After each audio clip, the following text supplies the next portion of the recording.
आजकल जंगल में रोज बारिश हो रही थी। पक्षी उस बारिश की वजह से कठिनाइयों का सामना कर रहे थे। वहीं कालू का बेटा जग्गू रो रहा था। मम्मा, मुझे भूख लगी है, कुछ खाने को दो मम्मा। जग्गू चुप करके सो जा। देख नहीं रहा है बाहर कितनी तेज बारिश हो रही है। हम भोजन लेने नहीं जा सकते। मम्मा, भूखे पेट नींद नहीं आ रही है। एक बार बोला ना, भोजन नहीं है, चुप करके सो जाओ। अरे गोरी, इसमें जग्गू का क्या कसूर? उसे इस तरह मत डांटो, बेचारा 3 दिनों से भूखा है। कालू जी, आप कैसे भी करके थोड़ा सा भोजन लेकर आए। गोरी, कल मैं गया था भोजन लेने, लेकिन हर तरफ बस पानी ही पानी है। जंगल में तो कहीं भी भोजन का नामो निशान तक नहीं है। मुझे पता था कालू जी, आप यही बोलोगे। मैं अपने बच्चे को और तड़पता नहीं देख सकती। मैं जा रही हूँ भोजन ढूंढने। गोरी, ध्यान से जाना, बाहर भूखे चील भी शिकार की तलाश में होंगे। तो क्या करूँ? चील के डर से ना जाऊँ? मरूं या जीऊं, मुझे अपने बेटे के लिए जाना ही पड़ेगा। गोरी कौवी अपनी जान की परवाह न करते हुए तेज बारिश में निकल पड़ती है। उधर रानो चिड़िया के भी बच्चे भूखे थे। मम्मा, ये देखो कुकू को क्या हुआ। कुकू चक्कर खाकर गिर गया है। हे भगवान, अब क्या करूं? मेरे बच्चे भूखे हैं। अगर जल्दी इन्हें भोजन ना दिया तो इनकी मौत भी हो सकती है। मैं ऐसा नहीं होने दे सकती। रानो चिड़िया कुकू के मुंह में बारिश का पानी डालती है। कुकू उठकर बैठ जाता है। कुकू बेटा, अब आपकी तबीयत कैसी है? मेरी तबीयत ठीक है मम्मा, पर मुझे भूख लगी है। हाँ कुकू बेटा, मैं जानती हूँ आपको भूख लगी है। भोजन न करने की वजह से आप दोनों को कमजोरी हो गई है। इसी वजह से आपको चक्कर आ गए। ऐसी बारिश में मैं कहाँ से भोजन ढूंढ कर लाऊं? दूर दूर तक जंगल में पानी भरा हुआ है। तो मम्मा, क्या हम बिना भोजन के मर जाएंगे?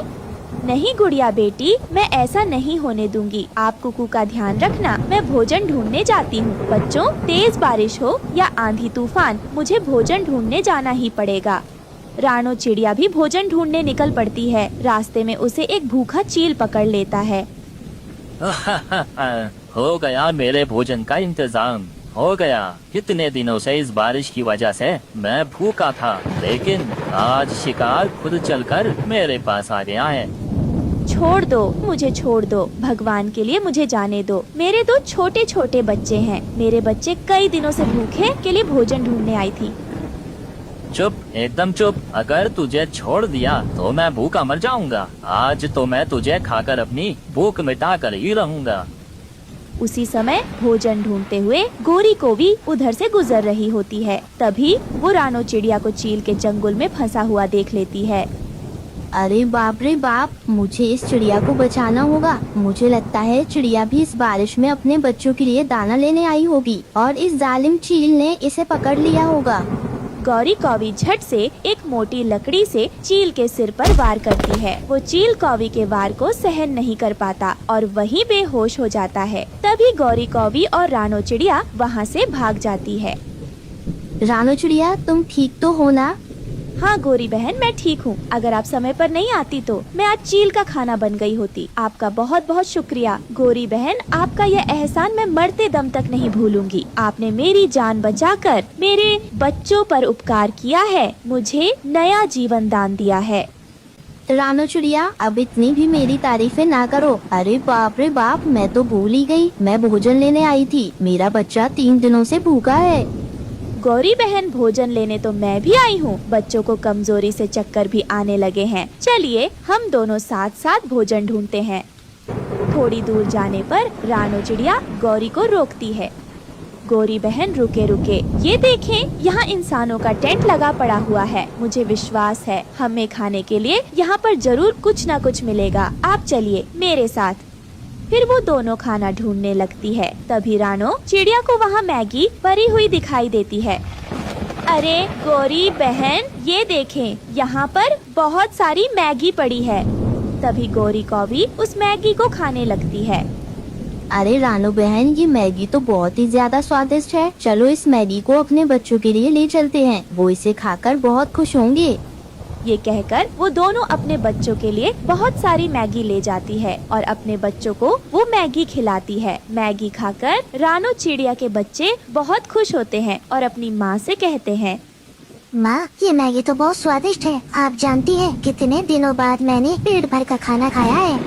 हाँ हाँ माँ, कुकू बिल्कुल ठीक कह रहा है। माँ, मेरा मन शाम को मैगी के कुरकुरे पकोड़े खाने को कर रहा है। क्या आप हमारे लिए मैगी के पकोड़े बना दोगी? हाँ बच्चों, मैं शाम को तुम लोगों के लिए मैगी के पकौड़े बना दूंगी। फिर रानो चिड़िया शाम को मैगी के पकौड़े बनाती है और बच्चों को खाने के लिए देती है। माँ, पकौड़े बहुत अच्छे बने हैं। इस बारिश के मौसम में आप मैगी के पकौड़े बनाकर पक्षियों को क्यों नहीं बेचती? माँ, मुझे विश्वास है ये मैगी के कुरकुरे पकौड़े सब पक्षियों को बहुत पसंद आएंगे। इस तरह आपकी अच्छी कमाई भी हो जाएगी। अपनी बेटी की बात सुनकर रानो बहुत खुश होती है। हाँ गुड़िया बेटी, ये आइडिया तो बहुत अच्छा है। मैं ऐसा ही करूँगी। जंगल में मैगी के कुरकुरे पकौड़े बनाकर बेचूंगी। बारिश रुकने के बाद रानो चिड़िया मैगी के पकौड़े बनाकर बेचने लगती है। पकौड़े ले लो, गर्मा गर्म मैगी के पकौड़े ले लो। जो एक बार खाएगा तो बार बार आएगा। रानो की आवाज सुनकर वहाँ पक्षियों की भीड़ लग जाती है। अरे रानो बहन, इन मैगी के पकौड़े की खुशबू तो बहुत अच्छी आ रही है। जरा एक प्लेट लगाना तो सही। अरे हम भी तो चक्कर देखें, आखिर ये मैगी के पकौड़े कैसे हैं? जी तोते भैया, क्यों नहीं, मैं अभी आपको एक प्लेट मैगी के पकोड़े देती हूँ। वो मैगी के पकोड़े खाकर हरिया तोता उनकी खूब तारीफ करता है। इस तरह रानो चिड़िया की मैगी के पकोड़े की दुकान खूब अच्छे से चलने लगती है। तभी अचानक से एक दिन उस जंगल में वो चील जिस पर गोरी ने हमला किया था, वो वहाँ उसे ढूंढता हुआ आ जाता है। इसी जंगल में वो कौवी और चिड़िया रहती है जिसने उस दिन मुझ पर हमला किया था। मैं उन दोनों को नहीं छोड़ूंगा, अपना बदला लेकर रहूंगा। ये कहते हुए उसकी नजर रानो चिड़िया की मैगी के पकौड़े की दुकान पर पड़ती है। अरे ये तो वो ही चिड़िया है जिसे मैंने उस दिन पकड़ा था, पर उस दिन कौवी ने इसे बचा लिया था। लेकिन कोई बात नहीं, आज इस चिड़िया से अपना हिसाब पूरा कर लेता हूँ। उस कौवी से बाद में निपट लूंगा। ये कहकर चील रानो चिड़िया की दुकान पर जाता है और उसकी दुकान पर तोड़ फोड़ मचाना शुरू कर देता है। अरे चील भाई, आप ऐसा क्यों कर रहे हैं? कितनी मुश्किल से मैंने अपना ये ठेला लगाया था। इन मैगी के पकोड़े को बेचकर ही तो मैं अपने बच्चों का पेट पाल रही थी। आपने मुँह गरीब के पेट पर लात मारकर अच्छा नहीं किया। हे चिड़िया, तू चुप हो जा। मुझे मत बता क्या सही है क्या गलत है। शुक्र मान मेरा जो तेरी जान नहीं ले रहा। बस तेरा मैगी के पकौड़े का ठेला ही तोड़ा है, वो भी तुझे सबक सिखाने के लिए। ये कहकर चील वहाँ से चला जाता है। रानो चिड़िया अपना टूटा हुआ ठेला देखकर बहुत रोती है। तभी गोरी कौवी वहाँ आती है। अरे रानो, क्या हुआ? तुम इस तरह क्यों रो रही हो? और तुम्हारा ये ठेला किसने तोड़ा? बताओ मुझे। फिर रानो चिड़िया गौरी कौवी को सारी बात बताती है, जिसे सुनकर गौरी कौवी को बहुत गुस्सा आता है। रानो, उस चील की इतनी हिम्मत, उसने तुम्हारा मैगी के पकोड़े का ठेला तोड़ दिया। मैं उसे ऐसे जाने नहीं दूंगी, उसे इस गलती की सजा जरूर दूंगी। तू इस तरह हिम्मत मत हार। ये कहकर गौरी कौवी और रानो चिड़िया जंगल के सभी पक्षियों को इकट्ठा करती है और उस चील के सारे जुल्मों के बारे में बताती है। तभी रानो चिड़िया कहती है, पक्षियों, आज उसने मेरा ठेला तोड़ा है, कल को वो आप सबको भी नुकसान पहुंचा सकता है। इस तरह हम उसके सामने घुटने नहीं टेक सकते हैं। मेरे पास एक प्लान है जिसमें आप सबको मेरी मदद करनी होगी। फिर रानो सब पक्षियों को अपना प्लान बताती है, जिसे सुनकर वो सब रानो का साथ देने के लिए तैयार हो जाते हैं। अगले दिन वो चील गौरी को ढूंढता हुआ फिर से उस जंगल में आता है। तभी वो चील गौरी को नदी पर पानी पीता हुआ देखता है। जैसे ही वो उस पर हमला करने के लिए आगे बढ़ता है, तभी वो रानो चिड़िया के बिछाए हुए जाल में फंस जाता है। बचाओ, कोई मुझे बचाओ, निकालो इस जाल से, निकालो मुझे, मैं तुम सबको छोड़ूंगा नहीं। चील भैया, अब भूल जाओ कि तुम कभी इस जाल से बाहर निकल पाओगे। ये तुम्हें तुम्हारे गलत कर्मों की सजा मिल रही है। इस तरह वो चील उस जाल में हमेशा के लिए कैद हो जाता है। वहीं रानो चिड़िया जंगल में मैगी के पकौड़े बेचकर अपने बच्चों के साथ खुशी खुशी रहने लगती है। दोस्तों, आपको हमारी आज की कहानी कैसी लगी? हमारी कहानी को लाइक करें, कमेंट करके अपनी राय हमें दें। आपके कमेंट और लाइक हमारे हौसले को बढ़ाते हैं। अगर आप हमारे चैनल पर नए आए हैं तो हमारे चैनल को सब्सक्राइब करना ना भूले। आपका धन्यवाद। चील भाई, मुझ पर थोड़ा रहम करो। यहाँ से कुछ ही दूरी पर मेरे बच्चे भूखे प्यासे बैठे हैं। वो मेरा इंतजार कर रहे होंगे। मुझे एक बार उन्हें देखकर आने दो। मैं उन्हें भोजन देकर वापस आ जाऊंगी। प्लीज चील भाई, मेरा विश्वास करो, फिर आप मुझे खा लेना। ठीक है चिड़िया, तो फिर तुम चली जाओ, लेकिन जल्दी वापस आना, मैं तुम्हारा यहीं इंतजार कर रहा हूँ। कश्मीर के एक जंगल में दो पति पत्नी रहा करते थे। कुछ दिनों बाद रानो चिड़िया 2 अंडे देती है। तब उनमें से 2 प्यारी प्यारी बेटी निकलती हैं, जिन्हें देखकर टुन्नू चिढ़ा नाराज हो जाता है और वह अपनी पत्नी से कहता है, अब इन बेटियों को बहुत सारा दहेज देना पड़ेगा और एक दिन ये अपने ससुराल चली जाएंगी, फिर बुढ़ापे में मेरा क्या होगा।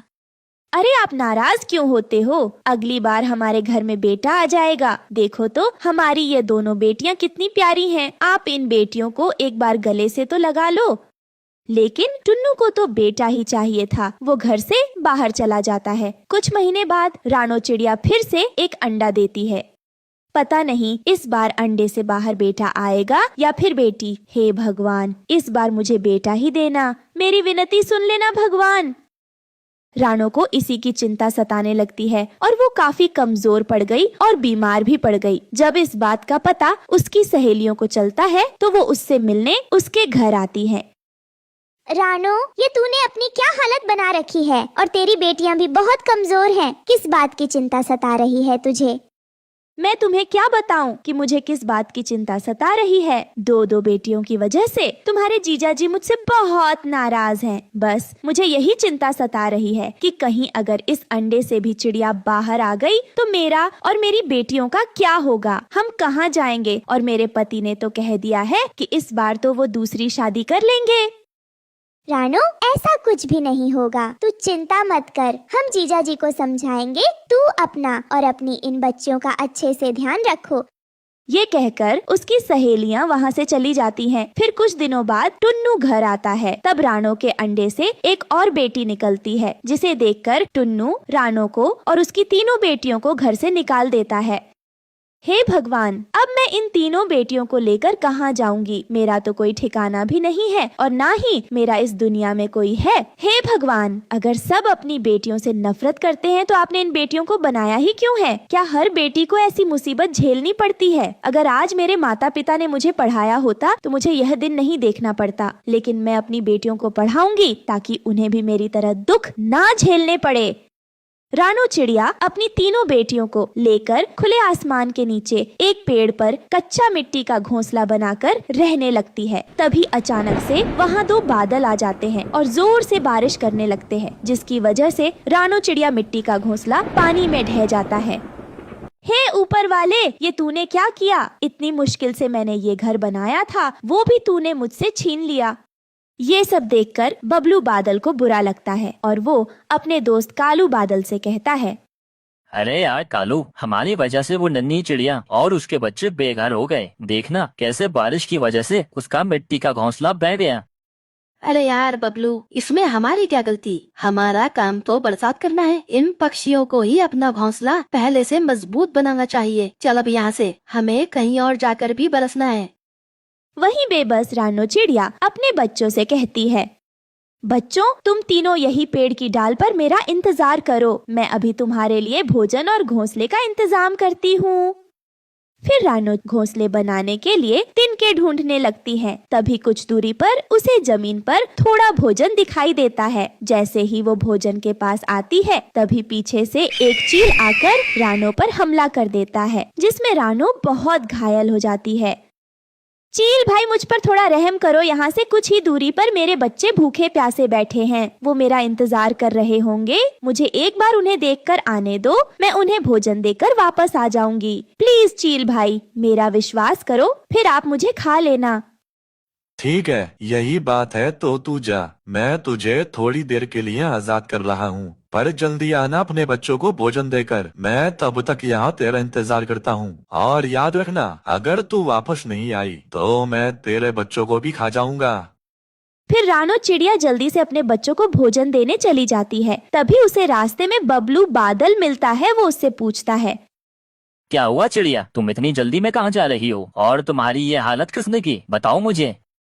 बादल भैया, मैं आपको क्या बताऊं, मेरे पति ने मुझे मेरी 3 बेटियों के साथ घर बाहर निकाल दिया। मैंने बड़ी मुश्किल से अपने लिए जैसे तैसे करके एक मिट्टी का कच्चा घोंसला बनाया, पर वो भी तेज बारिश में बह गया। मैं अपने बच्चों को पेड़ की डाल पर छोड़कर नया घर बनाने के लिए तिनके लेने गई थी। तभी उस दुष्ट चील ने मुझ पर हमला कर दिया। अब भी मैं उस चील से कुछ समय की मोहलत लेकर अपने बच्चों को ये भोजन देने और उनसे अलविदा कहने जा रही थी। ये सब सुनकर बबलू बादल बहुत दुखी होता है। रानो बहन, मुझे माफ करना, मेरी वजह से तुम्हारा वो मिट्टी का घर बह गया। मुझे बिल्कुल भी पता नहीं था कि उस कच्चे घर में तुम अपने बच्चों के साथ रह रही हो, वरना मैं वहाँ कभी बारिश नहीं करता। लेकिन तुम परेशान मत हो, मैं सब कुछ ठीक कर दूंगा। रानो, मैं तुम्हें रहने के लिए एक जादुई फलों का घर दूंगा, जिसमें तुम अपनी तीनों बेटियों के साथ आराम से रह सकोगी। ये कहकर बादल रानो चिड़िया को जादुई फलों का घर देता है, जिसे देखकर रानो चिड़िया बहुत खुश होती है। वो घर तरह तरह के फलों से मिलकर बना होता है। बादल भैया, आपका बहुत बहुत शुक्रिया जो आपने हमें ये जादुई फलों का घर दिया। मैं आपका ये एहसान कभी नहीं चुका पाऊंगी। फिर बादल वहाँ से चला जाता है और रानो चिड़िया अपनी तीनों बेटियों के साथ बादल के दिए हुए जादुई फलों के घर में रहने लगी। वहीं दूसरी तरफ चील जंगल में रानो का इंतजार करते हुए थक गया और गुस्से में उसे ढूंढने के लिए निकल गया। इस चिड़िया ने मुझे धोखा देकर अच्छा नहीं किया। अब मैं इसे और इसके बच्चों को भी जिंदा नहीं छोड़ूंगा। थोड़ी दूर चलते ही चील को एक फलों का घर दिखाई देता है। अच्छा, मुझे लगता है इसी घर में वो चिड़िया रहती है। अब मैं उसे बिल्कुल भी छोड़ूंगा नहीं। ए चिड़िया, मैं जानता हूँ तू इसी फलों के घर में रहती है, इसलिए अच्छा रहेगा तू खुद घर से बाहर निकला, वरना मैं तेरा घर तोड़ दूंगा। चील, तुम यहाँ से चले जाओ, मैं इस घर से बाहर नहीं आऊंगी। अच्छा, तो तू ऐसे नहीं मानेगी। रुक, मैं तेरे घर को ही तोड़ दूंगा। ये कहकर चील रानो चिड़िया के जादुई फलों के घर को तोड़ने की कोशिश करता है, लेकिन तभी उसे एक जोर का झटका लगता है, जिसकी वजह से वो जमीन पर जा गिरता है। अरे अरे क्या, अरे मर गया रे, अरे भागो यहाँ से।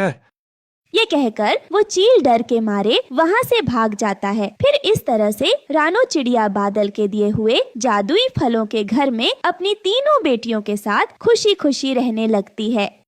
दोस्तों, आपको हमारी आज की कहानी कैसी लगी? हमारी कहानी को लाइक करें, कमेंट करके अपनी राय हमें दें। आपके कमेंट और लाइक हमारे हौसले को बढ़ाते हैं। अगर आप हमारे चैनल पर नए आए हैं तो हमारे चैनल को सब्सक्राइब करना ना भूले। आपका धन्यवाद।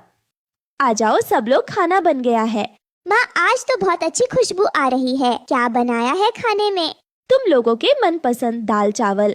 माँ, आज तो खाने में दाल चावल है। माँ, दाल चावल तो बहुत महंगे हैं, तो आपने दाल कैसे खरीदी? आज जब मैं आम बेचकर घर आ रही थी तो वो रास्ते में एक बहुत बड़ा घर बन रहा था। वहाँ पर एक मजदूर की कमी थी। लकड़ी उठाने के लिए मैं चली गई। लकड़ी उठाने के बदले मुझे 100 रुपए मिले थे, तो उसी से मैं तुम लोगों के लिए दाल चावल ले आई। तुम लोगों को रोज रोज सूखा खाना खाते हुए देखकर मुझे बहुत दुख होता था। माँ, हम तो सूखा दाना खाकर भी खुश हैं। आपको हमारे खाने के लिए इतनी मेहनत करने की क्या जरूरत है? जिस उम्र में आपको आराम करना चाहिए, उस उम्र में आप हम लोगों का पेट पालने के लिए कितनी मेहनत करती है।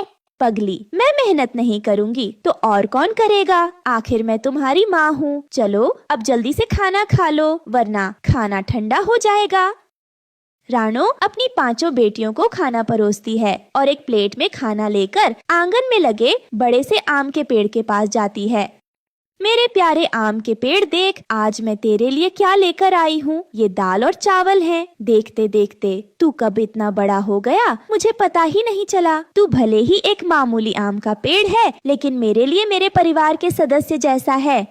रानो चिड़िया खाने की थाली को उस पेड़ के पास रखकर पेड़ पर प्यार से पंख सहलाती है और अपने घर के अंदर चली जाती है। रानो चिड़िया जिस दिन से उस जंगल में आई थी, तब से ही रानो ने इस आम के पेड़ को बड़े प्यार से सींचकर बड़ा किया था। रानो चिड़िया आम के पेड़ से आम लेकर बाजार में उसे बेचकर अपना और अपने बेटियों का गुजारा करती थी। एक दिन आप खाना छोड़कर यहाँ इस पेड़ को पानी दे रही हो। अगर एक दिन पानी नहीं दोगे तो क्या हो जाएगा? बेटी, पेड़ों में भी हमारी तरह जान होती है, इसीलिए समय समय पर इन्हें पानी देना चाहिए। हम तो भूख लगने पर खाना मांगकर खा लेते हैं, लेकिन ये तो बेजुबान होते हैं। इन्हें कोई तकलीफ होगी तो हमें कैसे बताएंगे? माँ, आप तो इस आम के पेड़ को बिल्कुल अपनी बेटियों की तरह प्यार करती हो। रानो चिड़िया का आम के पेड़ को समय समय पर पानी देना और उसका ख्याल रखना जीवन का एक हिस्सा बन गया था। अरे घर पर कोई है क्या? कालू सेठ, तू यहाँ? तेरी हिम्मत कैसे हुई मेरे घर में कदम रखने की? मैंने तुझे कहा था ना, मेरे घर के आसपास भटकने की कोशिश भी मत करना। पैर कब्र में लटक रहे हैं पर जुबान तेरी कैंची की तरह चल रही है। देख, अभी भी प्यार से समझा रहा हूँ, अपनी जमीन को मेरे नाम कर दे। बदले में मैं तुझे अच्छे पैसे भी दे रहा हूँ। मुझे इस जमीन पर एक बड़ा सा ढाबा बनाना है। ये जमीन मेरे पति की मेहनत की कमाई की है। मैं इसे किसी भी हालत में नहीं बेचूंगी, समझे? चला जा यहाँ से। अभी तो मैं जा रहा हूँ, लेकिन एक दिन इस जमीन पर तो मैं कब्जा करके ही रहूँगा। इतना कहकर कालू सेठ वहाँ से चला जाता है। कालू सेठ की नजर बहुत समय से रानो चिड़िया की जमीन पर थी। ऐसे ही समय गुजरता रहा और एक रात, हे भगवान, ये बिन मौसम बारिश कैसे हो रही है? अभी अभी तो पेड़ पर ताजे ताजे आम आए हैं। अगर इसी तरह बारिश और हवाएं चलती रहीं तो सारे आम खराब हो जाएंगे। लेकिन माँ, अब हम लोग इसमें क्या कर सकते हैं? मैं ऐसा नहीं होने दूंगी। अगर आम खराब हो गए तो मैं तुम लोगों का पेट कैसे भरूंगी? रानो चिड़िया अपने घर में रखे एक बड़े से तिरपाल को लेती है और बारिश में भीगते हुए जाकर अपने आम के पेड़ को तिरपाल उड़ा देती है, जिससे आम बारिश और हवाओं से बच जाता है। लेकिन ज्यादा मौसम खराब होने की वजह से बिजली सीधे रानो चिड़िया पर गिरती है और वहीं पर रानो की मौत हो जाती है। उसकी बेटियां अब अनाथ हो चुकी थी। उसकी बेटियां इस सदमे से अभी उभरे ही नहीं थे। तभी चलो चलो, ये रोना धोना बंद करो और मकान खाली करो। ये घर हमारा है तो हम क्यों खाली करें? चले जाओ यहाँ से, वरना हम तुम्हारी पुलिस को शिकायत करा देंगे। एक नोटों की गड्डी पुलिस के मुंह पर मारूंगा ना, तो वो खुद तुम लोगों का घर खाली करवाएंगे, समझे? कालू सेठ और उसके गुंडे पांचों बहनों को धक्के देकर घर से बाहर निकाल देते हैं और कालू सेठ उनके घर पर ताला लगाकर चला जाता है। जिसके बाद बहनें अपने ही आंगन के बाहर बेसहारा पक्षी की तरह रो रही होती हैं। अगर माँ होती तो हमें अपने घर के बाहर इस तरह रोना नहीं पड़ता। पहले तो भगवान ने बाबा को छीन लिया, अब हमारी माँ को भी। भगवान, हमें भी अपने पास बुला लो। अब इस दुनिया में रहकर क्या करेंगे? ये सब कुछ इस पेड़ की वजह से हुआ है। अगर ये आम का पेड़ हमारे आंगन में नहीं होता तो हमारी माँ घर के बाहर नहीं जाती और न ही हमारी माँ पर बिजली गिरती। ये हमारे परिवार का सदस्य नहीं है, बल्कि हमारी माँ का कातिल है, कातिल। पांचों बहनें बहुत रोती हैं और उसी पेड़ के नीचे सो जाती है। लेकिन जैसे आधी रात होती है तो अचानक, उठो मेरी बहनों, उठ जाओ। इतनी रात को कौन है? एक तो इतनी मुश्किल से खाली पेट में नींद आई थी, इस आवाज ने तो मुझे जगा दिया। अनजानी आवाज सुनकर पांचों बहनें उठ जाती हैं। कौन हो तुम? हमारे सामने आओ, वरना हम तुम्हें छोड़ेंगे नहीं। तभी वो देखती हैं कि उस आम के पेड़ से एक चमकदार रोशनी आ रही है और पेड़ बोलता है, ये मैं जादुई आम का पेड़ हूँ। ये क्या? ये बेजुबान पेड़ बोल रहा है? मैं कोई साधारण पेड़ नहीं हूँ, बल्कि एक जादुई आम का पेड़ हूँ। तुम्हारी माँ ने मेरे बचपन से लेकर बड़े होने तक मुझे प्यार से सींचा है। हर दिन वो मेरे लिए खाना लेकर आती थी। हमेशा उन्होंने मुझे अपने बेटे की तरह प्यार किया था, लेकिन मेरी खातिर मेरी आंखों के सामने उनकी मौत हो गई और मैं कुछ नहीं कर पाया। लेकिन आज जब कालू सेठ ने तुम लोगों पर अत्याचार किया और तुम्हें घर से बेघर कर दिया, तो मैं खुद को रोक नहीं पाया। मैं तुम लोगों की मदद करना चाहता हूँ। बताओ, मैं तुम लोगों के लिए क्या करूँ? हम तो अपना पेट मेहनत मजदूरी करके भर लेंगे, लेकिन हमारे पास रहने के लिए कोई जगह नहीं है। हमें अपना एक घर दे दो। ठीक है, मैं अपने जादू से आम के पेड़ से एक आम के घर में बदल जाऊंगा। लेकिन एक बात याद रखना, ये घर रात में ही रहेगा। सुबह होते ही मैं फिर से आम का पेड़ बन जाऊंगा और रात होते ही फिर से आम का घर। इतना कहते ही वो आम का पेड़ देखते ही देखते एक सुंदर से आम के घर में बदल जाता है। इसके बाद पांचों बहनें उस आम के घर के अंदर जाती हैं और आराम से रात गुजारती हैं। फिर सुबह होते ही फिर से वह आम का घर एक आम के पेड़ में बदल जाता है। एक रात, बहुत भूख लगी है, कुछ खाने को दो ना। सुबह से कुछ भी नहीं खाया है। मालिक ने दिहाड़ी भी नहीं दी है। कह रहा था कल ही दिहाड़ी देगा। वो रोज ऐसा करता है। मेहनत मजदूरी करके भी हम 2 वक्त की रोटी नहीं खा पा रहे हैं। काश हमारे पास खाने के लिए कुछ होता। इतना बोलते ही उनके सामने खाने की 5 थालियां आ जाती है। ये देखकर पांचों बहनें बहुत खुश होती हैं और पेट भर खाना खाती है। ऐसे ही दिन गुजरते गए, लेकिन एक रात ये क्या हुआ? सुबह जब आया था तो यहाँ तो आम का पेड़ था, रात में आया तो ये आम का घर। इसके अंदर तो रानों की बेटियाँ सो रही हैं। लगता है इसकी बेटियों को काला जादू आता है। कालू सेठ अपने गुंडों के साथ पांचों बहनों के आम के घर में घुस जाता है। तो तुम लोगों को जादू करना भी आता है? हैं? तुम्हारी हिम्मत कैसे हुई मेरी इस जमीन पर आम का घर बनाकर रहने की? कालू सेठ के इतना बोलते ही अचानक उन गुंडों के ऊपर आम की गुठली की बौछार होने लग जाती है। लगातार आम की गुठली उन पर पड़ते रहते हैं, जिससे वो सभी घायल हो जाते हैं और कालू सेठ अपने गुंडों के साथ वहाँ से भाग जाता है। जो जैसा करता है वैसा भरता है। हमारी माँ के अच्छे कर्मों की वजह से हमें ये जादुई आम का घर मिला और आज जादुई आम के घर की वजह से हम लोग बच गए। अब गुड़िया चिड़िया और उसकी बहनें उस जादुई आम के घर में खुशी खुशी रहने लगती हैं। प्यारे दोस्तों, इस कहानी से हमें यही सीख मिलती है कि हमें कभी लालच नहीं करना चाहिए। दोस्तों, आपको हमारी आज की कहानी कैसी लगी? हमारी कहानी को लाइक करें, कमेंट करके अपनी राय हमें दें। आपके कमेंट और लाइक हमारे हौसले को बढ़ाते हैं। अगर आप हमारे चैनल पर नए आए हैं तो हमारे चैनल को सब्सक्राइब करना ना भूलें। आपका धन्यवाद।